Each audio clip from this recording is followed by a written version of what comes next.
문대원의 위클리 매거진.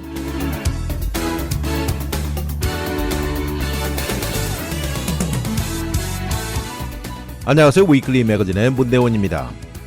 스트레스로 가득 찬 하루를 보내고 피곤함에 지쳐 어떤 음식도 내키지 않는 상황에 가족 모임에 가야만 하는 사람의 발걸음은 당연히 무거웠습니다. 피할 수 없는 자리여서 가지만 음식 생각만 해도 비위가 거슬리는 것이었습니다.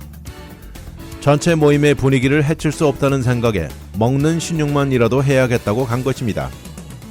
그러나 나온 음식 중 빨간 김치 볶음밥을 한 숟갈 먹는 순간 모든 것이 쑥 내려가고 속이 개운해져 버린 것입니다.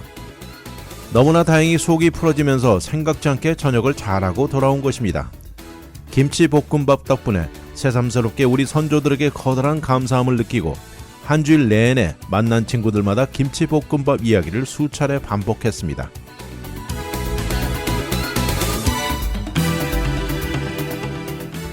오늘의 토픽은 주택시장의 현황, IRS 회계 감사, 야구 유망주, 매력있는 주택, 그리고 진정한 유럽 여행입니다. 지난 몇 달 레리와 부인 클로디아 씨는 현재 업랜드에 살고 있는 집을 팔고 그곳에서 1시간 정도 떨어진 곳에 조금 더 큰 집으로 이사할까 고민을 해왔습니다. 2명의 딸이 점점 성장하면서 조금 더 넓은 공간에 그리고 또 직장에 조금 더 가까운 곳으로 가기 원했던 것이죠. 그렇지만 조금 더 적극적으로 숫자를 두들겨 보고 결국 집을 팔고 리버사이드 카운티로 옮기는 것 하지 않기로 결정했습니다. 현재 그들이 가지고 있는 모기지 이자율은 2.75%인데 이것을 희생하고 현재 6%가 넘는 정도로 바꾸는 것은 절대 현명하지 못했다는 결론이었죠. 높은 새로운 이자율로 매달 페이먼트가 상당히 올라가는 것이었습니다. 이것은 별 의미 없다는 결정을 내린 것이죠. 실제로 좀 더 큰 새 집으로 이사할 능력이 돼도 2배 이상 높은 모기지 이자율에 거기에 따르는 페이먼트, 불필요한 낭비란 생각을 하게 된 것입니다. 현재 유틸리티 회사의 매니저로 일하는 47살의 레리 씨는 단순히 돈을 버리는 격이라고 말을 하고요. 실제 더 넓은 공간이 절실하지만 현재 가족이 살고 있는 풀이 딸린 2,500 스퀘어풋 집에서 이사할 필요가 없다고 말한 것입니다. 보통 봄이 다가오면서 주택시장은 서서히 달구어지는 시점입니다. 캘리포니아 지역은 전국적으로 마찬가지로 이런 트렌드가 이어지고 있는 현실인데 올해는 좀 다르다는 것입니다. 보통 봄철이 오면 이런 변화가 일어나는 이유는 주택시장의 프라임 타임이 온다는 생각에 주택 매물이 늘어나기 마련입니다. 그렇지만 올해는 완전히 반대입니다. 이렇게 앞에 말한 레리 씨 가족 같은 생각이 가장 큰 이유이죠.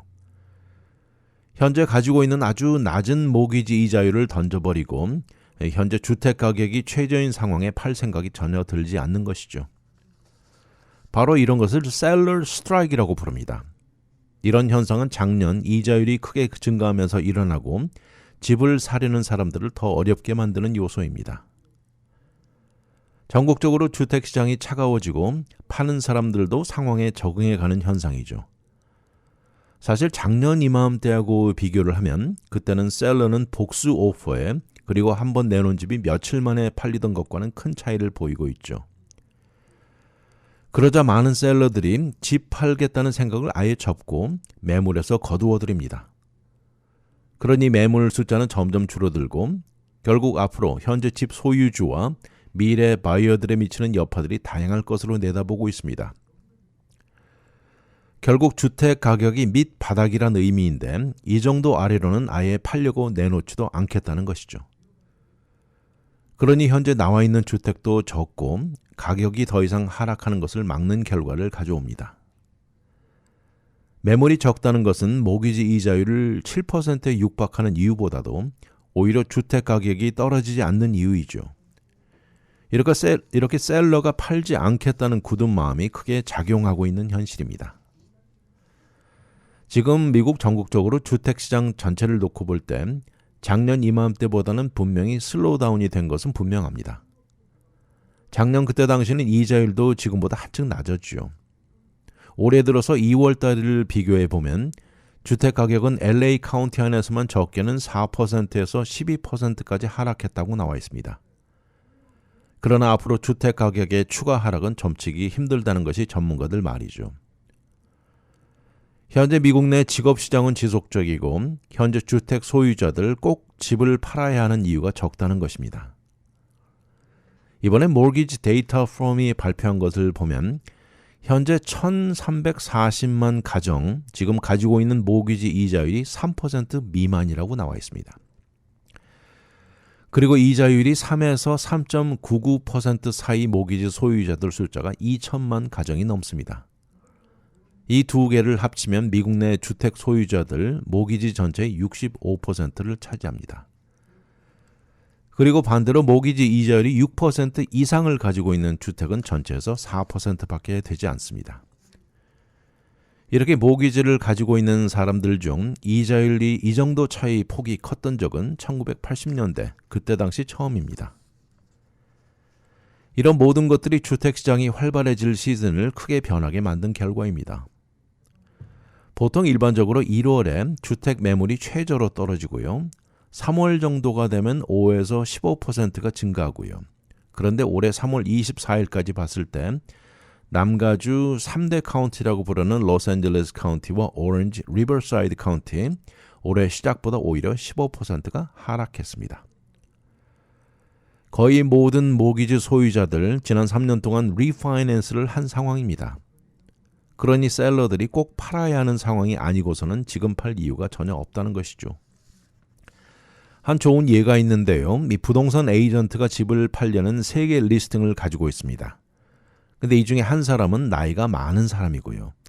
또 한 사람의 경우는 집을 줄이려는 다운사이징을 하는 사람이고 마지막은 세금 이유로 다른 주로 타주로 이사 가려는 사람입니다. 이 중에 세 번째 케이스는 남편이 노스캐롤라이나에 직업을 잡아 옮기려는 가정인데요. 지금 산타클라리타 집에 팔리는 대로 2명의 어린 자녀와 함께 노스캐롤라이나 주로 옮기려 하는데요. 새로 집을 사서 새 모기지에 높은 이자율을 받더라도 이것에 무관하게 그곳의 주택 가격은 캘리포니아 집보다 한층 더 저렴하기 때문에 괜찮다고 합니다. 그렇지만 최근 들어 상황은 조금 느슨해지는 경향도 보이고 있습니다. 지금 현재 나와 있는 매물은 큰 변화는 없지만 사람들이 보통 이사를 생각할 때 아이들이 가을 새학기 이전에 하고 싶은 생각이 높습니다. 그런 이유로 매물은 서서히 증가할 것이고요. 그러나 현재 상황은 아무도 장담하지 못한다는 것입니다. 그러나 일반적으로 현재 3% 미만의 모기지를 가지고 있는 경우라면 그 어느 때보다 이렇게 낮은 이자율을 지속적으로 유지하려는 마음이 더 굳건한 상황이죠. 지금 3% 미만의 모기지를 가지고 있다는 것은 현재 상황에서는 엄청나게 좋은 딜인 것이죠. 여기서 전문가들이 내다보는 견해로는 이자율이 3% 밑으로 떨어지는 것은 조만간 절대 일어나지 않을 것으로 내다보고요. 이들이 예상하기로는 올해 두 번째 4분기 정도 가면 6.1% 정도, 그리고 올해 말에 가서는 5.3%, 그리고 5% 아래로 떨어지려면 아무래도 2024년 세 번째 4분기 정도 가야 가능하지 않을까 내다보고 있습니다. 그러나 꼭 팔아야 하는 상황이 아닌 이상 현재 집을 팔려는 사람은 늘어나지 않고 있습니다. 잠시 후 돌아오겠습니다. 문대원의 위클리 매거진은 30여년간 오직 이민법만 다뤄왔습니다. 이민법 전문 변호사 4명이 함께 도와드리는 희망 법률 그룹 제공입니다.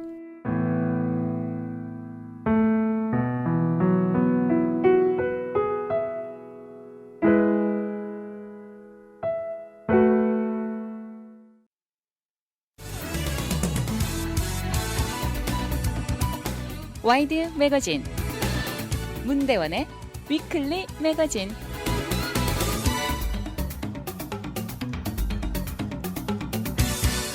이제 세금 보고 시즌인데요. 이 IRS에서 어디스를 당한다, 이 감사, 회계 감사를 받는다는 이런 얘기를 한 번씩 듣고 합니다. 아마 우리가 세금 보고하는데 가장 신경 쓰는 것 중에 하나가 바로 이 어디스일 텐데요. 실제로 세금 보고한 것을 두고 감사를 결정하는 데는 여러 가지 이유가 있을 것입니다. 작년 미 의회에서 통과된 800억 달러 승인으로 IRS 감사가 더 활발해질 수 있다는 의견도 있는데요. 실제로 재무부 장관인 제넷 옐런 장관은 커스터머 서비스 증진과 또 더 발달된 기술 도입을 강조하고 있지만 이 분야 전문가들은 이렇게 승인된 추가 펀딩으로 감사는 더 증가할 가능성도 있다고 보고 있습니다. 사실 우리 같은 수많은 납세자들, IRS를 두려워한다고 말합니다. 많은 사람들이 IRS의 시스템이 어떻게 움직이는지 잘 모르기 때문에 상당수가 우려한다고 전문가들이 말합니다. IRS는 2022년 1000명이 보고한 세금 중 3.8이 감사를 당했다고 나와 있습니다. 이것은 0.3%에 해당하는 격인데요. 이것은 전년인 2021년의 0.41%보다 약간 감소했습니다. 그런데 어떤 것들이 세금 보고할 때 IRS 레이더망에 잡히는 것일까요? 보통 IRS의 공소시효라고 부르는 Statute of Limitations는 파일하고 난 후에 3년이 보통이라고 나와 있는데요. 그렇지만 만약 IRS 세금 탈세를 두고 추적하기 시작하면 실제 시간 제한은 없는 것이나 마찬가지라고 나와 있습니다. IRS는 그들의 소프트웨어를 이용해서 비슷한 인컴을 보고한 사람들을 리턴들을 비교합니다. 그리고 각각 점수 숫자를 매기면서 이 중에 가장 높은 점수는 감사 대상이 되는 확률이 높다고 합니다. 이렇게 소위 말하는 빨간 깃발을 자극하고 감사 대상으로 뽑히는 몇 가지가 나와 있습니다. 첫 번째는 너무 극심한 공제, 디덕션이나 크레딧을 리턴하는 경우라고 나와 있습니다. 예를 들어서 한 해 번 인컴이 10만 달러라고 칠 때 이 중에 7만 달러 정도를 자선기부, charitable donation이라고 디덕트를 한 경우 빨간불이 켜지는 것이죠. 또 본인이 파일한 인컴이 고용주나 다양한 재정 인스티튜션이 보고한 것과 일치하지 않을 때입니다. 예를 들어서 흔히 우리가 보는 1099 폼이라는 것 있죠. 이 계약 근로자의 경우는 1099 NEC이고 투자 인컴인 경우에는 1099-B 이렇게 나눠져 있다고 합니다. 모든 다큐멘트가 손에 들어온 다음에 이 파일하는 것이 중요합니다. 왜냐하면 모든 폼과 숫자가 일치해야 하기 때문입니다.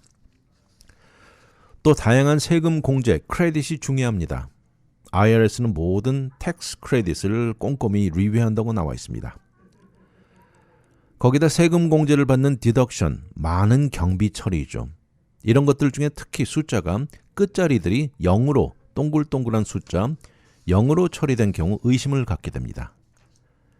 예를 들어서 비즈니스 광고비로 5,000달러, 변호사 비용 3,000달러, 서류 지원 2,000달러라고 적는다면 IRS는 세무자가 대충 적는다고 믿는 것이죠. 이렇게 소위 라운드 넘버라는 거, 이 감시의 깃발이 올라간다고 합니다. 또 감사를 피하려면 늘 정리정돈, organize를 잘해야 되는 것이 가장 중요하다고 나와 있습니다. 모든 영수증, 기록들을 보관하고요. IRS에게는 무죄가 증명될 때까지는 누구나 일단 유죄로 본다는 것이 나와 있고요. 다큐멘트가 가장 중요합니다. 그런데 앞에 말한 대로 현재 IRS의 감사 숫자는 숫자적으로 감소했습니다. 그리고 이것은 2010년대부터 소폭씩 지속적으로 감소해 왔다고 나와 있는데요. 그런데 돈을 많이 버는 고소득자들에게 감소폭이 제일 컸습니다. 2019년 1년에 500만 달러 이상을 버는 사람들이 2%가 이 어딧을 당했고요. 그런데 2010년에 이것이 16%에서 크게 하락한 것입니다. 또 100만 달러 이상 버는 납세자가 크게 하락했습니다. 이들의 감소는 1년 인컴 20만 달러 이하의 세납자보다 감사 비율이 높아진 것입니다. 이렇게 IRS의 어딧이 감소하는 이유로 가장 큰 것은 재정 감축 때문이라고 합니다. IRS 에이전시 역시 재정난을 겪으면서요. 지난 2010년에서 2019년 사이 20%가 감소했습니다. 이것은 정부의 모든 기관들과 마찬가지로 매년 재정이 줄어들면서 피할 수 없는 변화이죠. 또 IRS에 들어가는 경비 중에 무려 70%는 바로 인건비입니다. 그런 이유로 재정 부족은 IRS 스텝진 인력 파워의 감소를 가져오고 지난 10년 동안 22%가 감소했습니다. 사실 이런 사람들은 감사를 하고요. 또 나가서 직접 수금하는 특수 기술을 보유한 사람들인데 이런 에이전트들이 부족해지면서 가장 어려운 일입니다. 이런 사람들을 특수 에이전트들이라고 하는데요. 이런 에이전트들은 풍부한 경험이 필요하고 대학을 나오고 3, 4년 가지고는 절대 불충분하다는 것입니다. 오랜 수년에 걸친 경험과 다양한 상황을 겪으면서 이루어지는 포지션이죠. 이런 상황은 수많은 것과 마찬가지로 팬데믹이 가져온 변화도 있습니다. 2020년과 2021년 팬데믹으로 IRS는 미 의회로부터 추가 재정을 할당받긴 했습니다. 그리고 이제 서서히 풀타임 에이전트들이 늘어나고 있습니다. 거기다 지난 8월 바이든 대통령이 Inflation Reduction Act에 사인을 하면서 앞으로 10년에 걸쳐서 이 IRS의 추가 800억 달러 예산이 늘어나게 됩니다.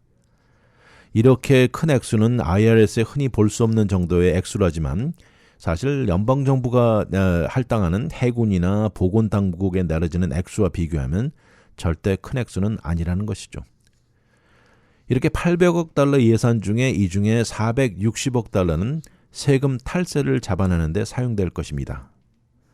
이 액수로 크게 늘어난 정도인데 이 중에 30억 달러는 납세자들에게 다양한 서비스가 제공되는 데 할당되고요. 또 50억 달러는 현재 시스템을 최첨단으로 바꾸는 테크놀로지 모더나이제이션에 사용됩니다.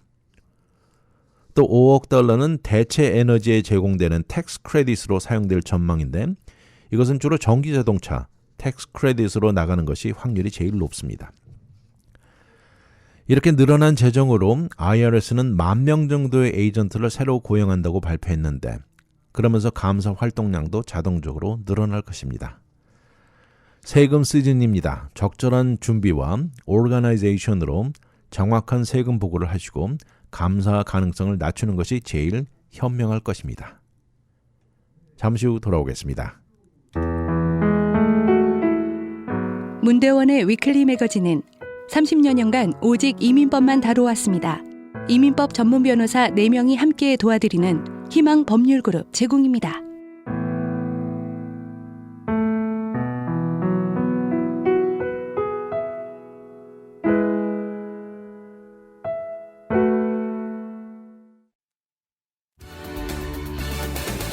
오늘의 미국 안 봐도 눈에 환합니다.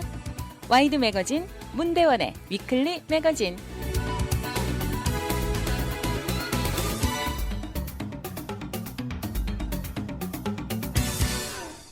이번 스토리는 참 안타까운 이야기인데요.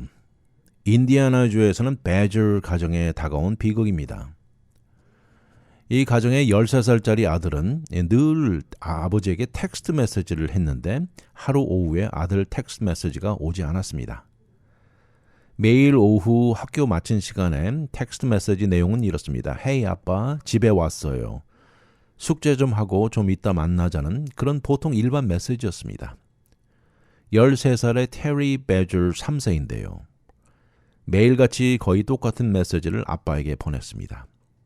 그러다 지난 3월 6일 메시지는 오지 않았습니다. 오후 어느 날과 마찬가지로 엄마 로빈 씨는 학교에서 아이를 픽업해 집에 내려놓을 때도 전혀 아무것도 이상한 거 느끼지 못했습니다. 그래서 내려놓자마자 아들을 혼자 집에 있게 하고 주유소를 다시 가려고 나온 것입니다. 집으로 오는 차 안에서 아들은 보통 때와는 전혀 다르지 않았습니다. 웃음을 머금고 너무나 자연스러웠습니다. 그러나 아들은 집에 오는 차 안에서 숙제는 머릿속에 전혀 없었고 아빠에게 텍스트 메시지 의도도 전혀 없었습니다. 그리고 오후 3시 이후 녹화한 비디오에 엄마 아빠에게 비디오 메시지를 남긴 것입니다. 그 내용은 더 이상 살만한 의미가 그에게는 전혀 없었던 것이라고 하면서 스스로 목숨을 끊은 것입니다. 아들이 다니던 커빙턴 미들스쿨 안에 매일 이 아들을 괴롭히고 따돌리는 소위 왕따시키는 그룹들이 있었던 것입니다. 돼지라고 놀리고 가는 곳마다 시비 걸고 신고 있는 신발을 놀리고 머리를 자른 날 하루 종일 헤어스타일 가지고 괴롭혔던 것입니다. 그러면서 그에게 살 가치도 없는 하찮은 존재라고 매일 괴롭혔던 것입니다. 비디오에 테리가 한 말 중에 그들은 나를 매일 괴롭혔다.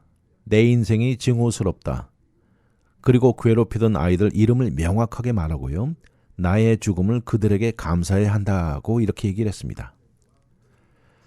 그렇게 주유소에서 주유를 하고 집에 돌아온 엄마는 장면을 보고 비명을 지르고 911을 불러도 아들이 죽은 것 어쩔 수 없다는 생각만 들었습니다. 남편에게도 전화 걸었지만 그러나 울음과 비명 소리에 남편은 무슨 말인지 알아들을 수 없고 직장을 박차고 나와 집으로 향했습니다. 집 앞에 서 있는 경찰차를 보면서 실감이 나지 않았습니다. 14살 생일을 5개월 남겨놓고 아들은 자살로 사망한 것입니다. 도저히 무엇을 어떻게 해야 할지 모르는 부부는 흐르는 눈물 속에서 돌아버릴 것 같았다고 지금도 악몽을 꾸는 것 같다고 말합니다.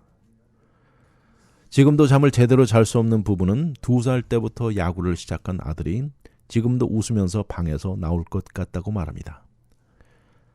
야구 유망주였습니다. 7학년 멤버 중 최고로 시속 71마일을 던지는 투수에 야구 타율이 4할대를 넘어갔던 것입니다. 너무나 많은 희망과 꿈으로 가득 찼던 아이였고요. 그리고 유일한 아들이었습니다. 그러나 이제 그들에게는 기억하기도 힘든 악몽이 되어버렸죠. 아이가 자라던 이 흰색 집에 뒷마당에는 야구와 연관된 것들로 가득 차 있었습니다. 행복과 희망으로 가득 찼던 집, 이제는 완전히 악몽과 찢어지는 가슴만 남았습니다. 아버지 테리 베저 주니어는 아들이 학교에서 괴롭힘과 따돌림을 받던 것을 알았다고 합니다. 아들과 이것에 대해서 대화한 적이 있는데 단지 더 강해져야 한다. 그런 하찮은 것은 던져버리라. 싸우지 말고 돌아서 와라 등등 흔한 충고만 해왔던 것이죠. 그러나 이 모든 것들이 아들을 견디기 힘든 선을 넘게 만들었다고 합니다. 앞에 말한 대로 머리 스타일을 두고 하루는 머리를 자르고 학교를 갔는데 그날 밤 11시 아버지에게 머리 스타일을 바꿔달라고 말한 것입니다. 네 헤어스타일이 뭐가 문제이냐고 너무나 자연스럽다고 말하자 그렇지만 아들의 상황을 보니까 뭔가 변화를 주지 않고서는 아들이 학교 가기 힘들 것 같다는 것을 느꼈습니다. 그래서 자정이 되어갈 무렵쯤 머리를 다시 손보아 주었습니다.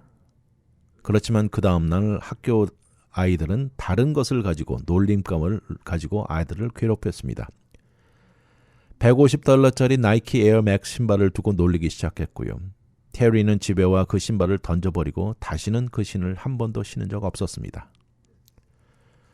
지금도 마음이 더 아픈 것은 아들이 마치 포커 페이스 같은 성격을 가지고 있다고 합니다. 표정이 잘 변하지 않는데요. 집에 오는 길에 오늘 어땠냐는 질문에 늘 같은 미소 먹은 얼굴이었는데 절대 부모님들, 아이들 표정을 잘 파악하라고 로빈 씨는 말하고 있습니다. 이렇게 테리가 학교에서 따돌림을 당하기 시작한 것은 일찌감치 엘레멘터리 스쿨 때부터였다고 합니다. 그러다 미들스쿨에 와서는 더 극심해져 학교와 상의한 적도 있는데 그러나 미팅은 별 도움이 되지 못하고 따돌림은 계속됐습니다. 교육청이 낸 진정서는 아무 의미도 없었고요. 소위 조사 중이라는 형식에 국한된 대답만 오고 결국 자살이 일어나고 만 것입니다. 이제 사망하고 난 뒤 그들 입장만 번들게 늘어놓기만 하는 현실에 장례식이 치러지고 몇몇 부모들이 연락이 오면서 그들의 자녀들도 코빙턴 하이스쿨에서 똑같은 것을 겪고 있다고 울었습니다. 이제 한 달도 채 지나지 않은 현재 부부는 여전히 정상 생활을 찾지 못하고 있습니다. 삼촌 토니는 분노에 덜덜 떨린다고 합니다. 조카에게 화가 난 것이 아니고 그날 오후가 오기까지 주위 모든 상황 또 모든 사람들에게 분노가 끓어오른다고 했습니다. 그리고 조카를 괴롭힌 학교 아이들에게도 분노를 느낀다고 말했습니다. 야구를 아주 잘해서 거기서 제일 인기 있는 세인트루이스 카디널스의 투수가 되는 꿈을 꾸고 있었던 테리가 이 세상에 없다는 것은 상상도 하기 힘들다고 말합니다.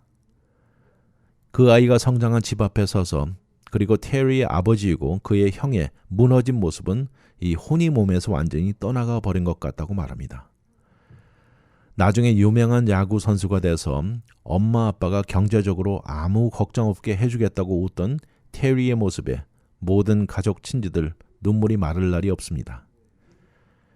이렇게 예민한 나이에 학교 내 불링 문제는 또 다른 천진난만한 미래의 대망의 꿈을 가지고 있던 어린 티네이저의 생명을 빼앗아가 버리고 말았습니다.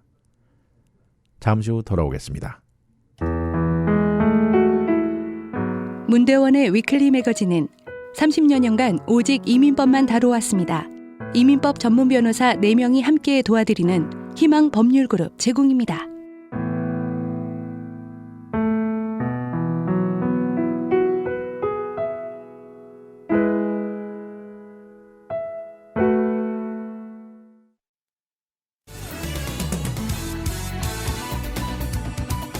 와이드 매거진 문대원의 위클리 매거진.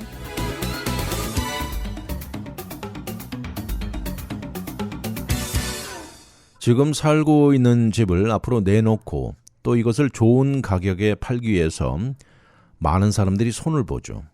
새로운 페인팅에 청결하게 이 전문 청소를 불러서 하고 또 이것저것 리어레인지 하기도 하면서 집 전체를 돌아가면서 재배치하곤 합니다. 그런데 집을 팔려고 내놓기 전에 집안 인테리어에 많은 사람들이 엄청난 신경을 쓰는 것에 비해서 사실 바깥, 뒷마당의 중요성은 자칫 과소평가되고 있습니다. 아무것도 하지 않는 경우가 생각보다 많다고 하는데요.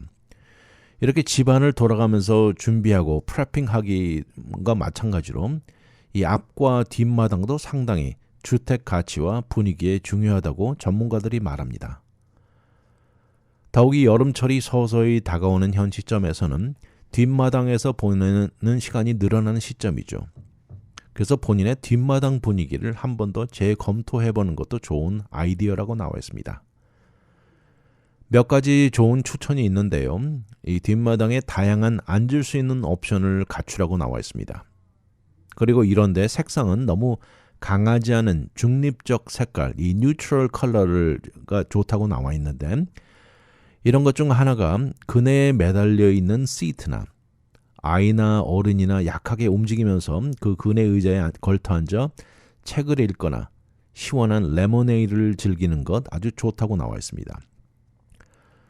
또 뒷마당의 넓은 공간에 가족 단위로 즐길 수 있는 옵션을 추천합니다. 스타일 좋은 장비들이 홈센터에 많이 나와 있습니다. 패디오 아래 최신 트렌드에 어울리는 의자와 테이블 세트들이 많습니다. 이런 곳에 식구들이 둘러앉아 즐거운 시간을 가질 수 있는 옵션을 추천합니다. 또 한 걸음 더 나아가서 그쪽 한쪽 벽에 TV를 갖추고 주말에 운동 경기를 볼 수 있는 것도 추천하고 있습니다. 사실 따뜻한 분위기의 패디오들이 상당히 많은데요. 거기에 어울리는 세련된 라이팅 시스템도 아주 눈에 띕니다. 특히 줄줄이 매달려 있는 스트링 벌브 라이트를 추천하고요. 또 어떤 것은 재밌기도 하고 좀 웃기는 달걀 모양의 의자 세트도 흥미롭다고 나와 있고요. 또 어떨 때는 밤에 기온이 떨어지면서 추운 밤 날씨에 대비해서 이 필로우라든지 throw blanket 같은 것들 온도가 낮아질 때를 대비해 다양한 옵션을 갖추는 것도 추천하고 있습니다. 또 의자들을 둥그렇게 모아서 둘러 앉을 수 있는 이 파이어 핏도 추천이 되고요. 여름밤에 모여 앉아 그곳에 드링크에 많은 웃음과 대화가 오고 갈 수 있는 좋은 옵션이라고 나와 있습니다. 또 만약에 뒷마당에 풀장이 있는 경우라면 이 풀장 근방에 편안한 아웃도어 가구들을 갖추고요. 이 카우치, 의자들을 갖추는 것이 좋습니다. 또 아이들을 지켜보면서 수영하는 것을 지켜보면서 이 풀장 근방에서 어른들도 드링크를 손에 들고 재밌는 시간을 가질 수 있다는 것이죠. 그런가 하면 뒷마당의 모습이 요새 트렌드에서 벗어나는 것을 유지하는 사람들이 생각보다 많다고 하는데 이런 것들은 반대로 부정적인 역할을 할 수 있죠. 그 중에 하나가 우리가 흔히 보는 뒷마당에 길게 깔려있는 잔디밭입니다. 사실 우리가 보기에는 잔디밭이 깨끗하고 좋은데 이제는 더 이상 많은 사람들이 이런 잔디밭을 선호하지 않는다고 나와 있습니다. 그 대신에 이런 잔디밭보다는 이 많은 바이어들이 선호하는 것으로 좀 더 다양함을 갖춘 뒷마당을 선호합니다. 예를 들어서 그 지역의 특별한 식물들, 특히 요새 같은 경우에는요, 손이 별로 가지 않는, 관리가 많이 필요하지 않고 물을 많이 주지 않아도 되는 식물들을 아주 선호합니다. 이런 추세는 환경을 컨트롤하는 것보다는 그 놓여있는 주위 환경을 그대로 받아들이고 살고 싶다는 것을 선호하는 데서 나오는 것입니다. 이런 이유 때문에 이 뒷마당에 인공으로 만들어진 어떤 종류라도 흥미없고 싫어합니다. 예를 들어서 잔디를 둘러 늘어져 있는 플라스틱 장식들, 인조 잔디로 이 안에 들어가는 것도 싫어하고요. 그 대신 집 주위의 자연 공간에 집중해서 자연적인 미를 창조하라고 나와 있습니다. 또 뒷마당에 널려있는 오래된 패디오 가구들, 최악이라고 나와 있습니다. 오래된 패디오 가구들은 이사할 때 가지고 갈지 몰라도 집을 보러 온 바이어들에게 이것으로 인해서 집에 대한 부정적인 인상을 줄 가능성이 있습니다.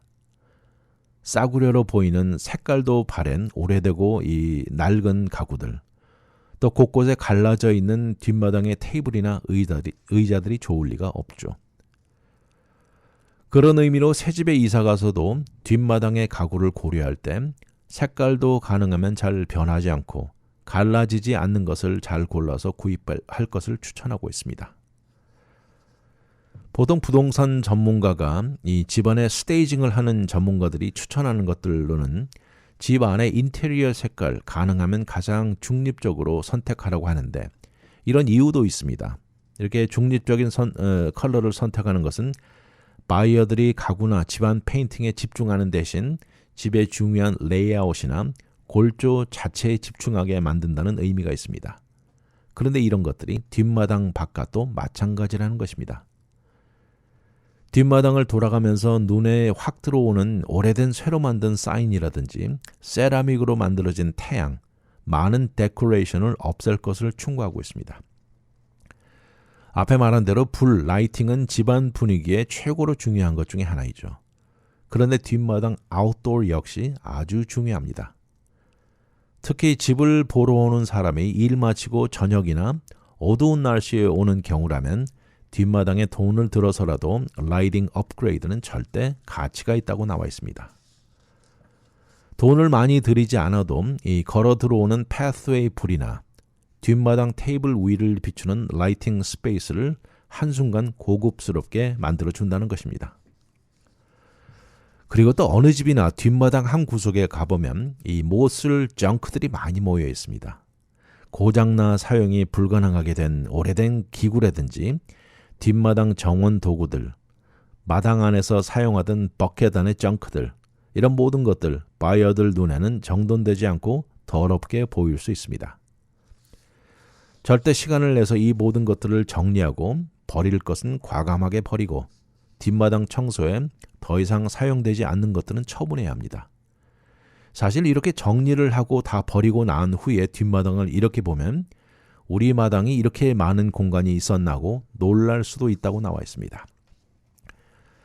거기다 뒷마당에 바이어의 정신이 뺏길 만한 디스트랙션은 모두 다 없애야 합니다. 한 예로 뉴욕주의 한 주택 뒷마당에 이 집 아들이 어디선가 주워온 파이어 하이드런트를 재미로 세워놨습니다. 그런데 이것을 보고 바이어들이 올 때마다 이것이 절대 사용하는 것이 아니고 그냥 재미로 놓았다는 것을 매번 설명해야 했던 것입니다. 근데 그 중에 바이어 중에서도 몇몇 사람은 이것을 이상하게 여기는 사람도 있었다고 하면서 절대 이런 것 만들 필요 없다고 전문가가 말합니다. 아무튼 집을 팔겠다고 마음을 먹었대 이 집안 분위기 최고로 만드는 만큼 뒷마당도 신경 써야 할 것입니다. 잠시 후 돌아오겠습니다. 문대원의 위클리 매거진은 30여년간 오직 이민법만 다뤄왔습니다. 이민법 전문 변호사 4명이 함께 도와드리는 희망 법률그룹 제공입니다.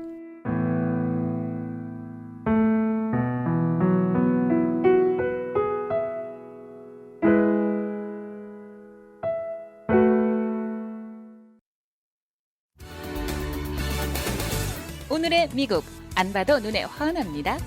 와이드 매거진 문대원의 위클리 매거진.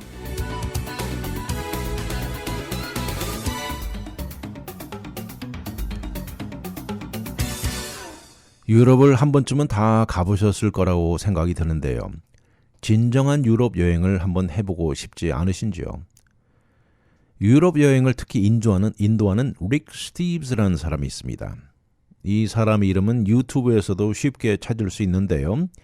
릭 스티브스가 추천하는 것은 절대 관광객들이 모이는 것을 피하는 방법을 나열해 놓고 있습니다. 그 대신 로컬들이 가는 진짜 그 지역의 맛집들과 역사를 소개합니다. 이름이 릭 스티브스인데요. TV 호스트이기도 하지만 가이드 책 저자이기도 합니다. 그리고 릭 스티브스의 유럽의 대표입니다. 최근에 가진 인터뷰에서 유럽에서 식당을 선택하고 즐길 수 있는 방법을 말하고 있습니다. 그가 강조하는 것 중 하나는 유럽 역사의 일부를 만끽하고 절대 유럽 경제의 일부가 되어서는 안 된다고 말합니다. 다시 말해서 비싼 호텔에 관광객들이 찾는 식당을 피하라는 것이죠. 이렇게 관광객들이 주로 찾는 곳은 이름난 최고 식당만 찾는 것은 많은 경우 실망과 후회를 겪게 된다고 하면서요. 그 대신 한층 덜 알려졌지만 숨어있는 좋은 식당들을 알려주고 있습니다. 매일 식당을 찾을 때 본인은 무드와 스피릿이 좋은 식당을 찾는 데 가장 중요한 요소라고 합니다. 절대 값비싸고 유명한 관광지 길거리를 피합니다. 그 대신 의도적으로 골목길이나 좀 덜 비싼 지역에 위치한 식당들을 주로 찾는데요.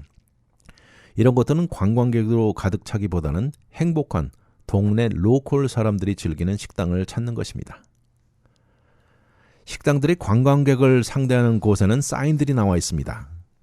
앞에 커다란 사인이 붙어 있으면서 예를 들어서 We speak English 아니면 No frozen food 등이 붙어 있습니다. 또 이런 식당들은 안에 들어가서 메뉴를 보면 메뉴도 이미 프린트가 되어 있는 고정적인 것입니다. 또 다양한 언어로도 써 있고 이곳에는 다른 많은 관광객들과 같이 먹는 격입니다. 그 대신 조그만 식당을 가면 메뉴도 손으로 써 있거나 오늘 날짜가 적혀 프린트가 되어 있는 곳도 있습니다. 이런 의미는 요리사가 그날 신선하고 시즌에 어울리는 재료로 그날 만든 것이라는 것이죠. 더 나아가 메뉴가 그곳 언어로만 적혀 있다면 더 좋은 사인입니다. 이런 예로 관광객들이 이 파리에 가서 프렌치 어니언 숲을 제고장에서 맛본다고 착각하는데 사실 어니언 숲은 프랑스 사람들이 겨울철에 즐기는 것입니다. 물론 파리의 많은 식당들, 신선한 계절 재료로 요리한 것이 아닌 겨울철에 즐기는 음식을 여름철에 관광객들에게 팔고 돈을 버는 것이라고 지적합니다. 이렇게 시즌에 적합한 음식을 챙겨서 먹는 것, 또 그 지역의 문화와 음식을 제대로 즐기는 것, 식당이 제철에 로컬 지역에서 나온 재료로 음식을 만든다는 이런 Zero Kilometer 필로소피를 가지고 있는 식당이야말로 가장 좋은 조업이라고 강조합니다. 릭 스티브스가 최근에 내놓은 책이 있는데요. 바로 제목이 Italy for Food Lovers라고 나와 있습니다. 이태리 음식을 맛보기도 하지만 이태리 역사와 문화를 제대로 아는 것을 소개하고 있습니다. 몇 가지 이탈리안 음식 문화의 특이한 점을 보면 가장 중요한 것은 앞에와 반복되는 말이지만 신선한 재료, 물론 슈퍼마켓에서도 구할 수 있지만 적절하게 익은 토마토나 제일 신선한 치즈와 올리브를 구하려면 매일같이 딜리버리 되는 로컬 마켓에서 구입하는 재료라고 나와 있습니다. 또 이탈리안들은 아침 브렉퍼스트에 미국인들처럼 무게를 두지 않습니다. 주로 아침 커피숍에 들려서 에스프레소에 크로선 하나 먹는 것으로 됩니다. 그런데 이탈리안들은 일반 커피는 별로 안 마시고 거의 대부분이 에스프레소를 한 샷 마십니다. 미국처럼 스타벅스 라떼 주문하면 미국 라떼와 다를 수도 있다고 경고합니다. 또 이태리에서 사용되는 쿠킹에 사용되는 오일은 거의가 다 올리브 오일입니다. 우리가 흔히 아는 카놀라 오일이든가 다양한 오일은 찾기가 힘들다고 나와 있습니다. 또 이탈리안의 드링킹 문화는 음식과 완전히 묶여 있습니다. 와인은 파스타와 서로 맞는 드링크라고 나와 있고요. 그래서 사실 파스타가 나오기 전에는 와인을 마시지 않는다고도 합니다. 역시 말한 대로 릭 스티브스가 추천하는 것은 여행은 문화를 즐기고 그 나라 사람들과 역사, 스토리를 이해하는 것이라고 합니다. 만약 본인이 가는 곳에 대해서 전혀 아는 바가 없거나 적다면 오히려 그것을 알게 되고 같이 공유하는 것이 한창 더 기억에 남을 것이라고 합니다. 이런 차원의 가족이 운영하는 조그만 식당이 추억에 남고 로컬 비즈니스를 돕는 격도 될 수 있습니다. 할머니에서 어머니로 이어지는 식당 비즈니스들이 최고라고 이런 곳이야말로 진정 즐길 수 있다고 강조합니다. 로컬 음식을 통해서 알게 되고 배울 수 있는 그 지역의 문화와 전통을 가장 크게 강조하죠. 이러면서 정해진 관광 가이드에 따라 움직이는 것이 아니고 생각 밖에 마음에 드는 지역이 나타나면 그곳에 더 머무르면서 즐기기도 하는 것이 최고 여행 방법이라고 말합니다. 본인은 절대 식당 비평가가 아니라고 하면서 그렇지만 본인은 기억에 남을 추억을 만드는 방법을 지난 수십 년간 쌓아왔다고 합니다. 이게 소위 말하는 베스트 장소라고 광고와 선전으로 유명해진 장소에 가서 돈과 에너지를 뿌리는 대신 로컬 식당을 찾아다니면서 얻는 것은 그곳의 특유의 분위기 그리고 또 애트모스피어라고 말합니다. 그가 좋아하는 식당들은 식당 안의 사람들의 에너지가 끌어오르는 장소이고 본인이 쓴 돈이 로컬 커뮤니티에 그대로 들어가는 것을 볼 때 제일 행복하다고 합니다. 정말 미국에 돌아가서 추억에 남는 좋은 여행이 되는 것은 절대 그 식당의 젤라또 맛이 좋아서가 아니고 그 대신 같이 음식을 즐기던 사람들이 바로 그 이유라고 강조합니다. 바로 이런 사람들과의 관계와 연결이 여행 전체를 완전히 추억거리로 만드는 제일 중요한 요소라고 강조합니다. 유튜브에서 릭 스티브슨의 수많은 유럽 여행에 도움되는 비디오들이 수두룩합니다. 유럽 여행을 조만간 계획하시는 분이라면 추천해 드립니다.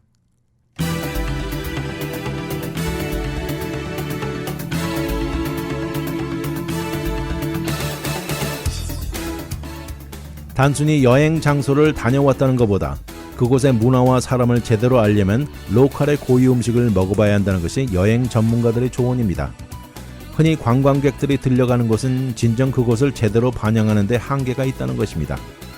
그러면서 돈은 몇 배로 쓰고 관광 인파에 밀려 정신없이 다녀온 것은 누구나 다 경험해 보았을 것입니다. 정말 두고두고 기억나고 값진 여행 경험을 위해서는 가능한 범위에서 유명한 곳들을 피해 로컬 사람들이 하는 그대로의 경험이 최고일 것입니다. 다음 가는 여행에는 이런 진정한 값진 경험이 될 수 있기를 바라봅니다. 그러기 위해서는 사전에 철저한 준비가 절실할 것입니다. 그 나라의 풍습 있는 그대로 경험이야말로 가장 기억에 남을 것입니다. 위클리 매거진은 인터넷을 통해 다시 들을 수 있습니다. radiokorea.com에 들어와 다시 듣기를 누르시고 편안한 시간에 들으십시오. 또한 위클리 매거진은 유튜브에 들어와 RKTV 1540을 통해서도 들을 수 있습니다. 지금까지 위클리 매거진 진행의 문대원이었습니다.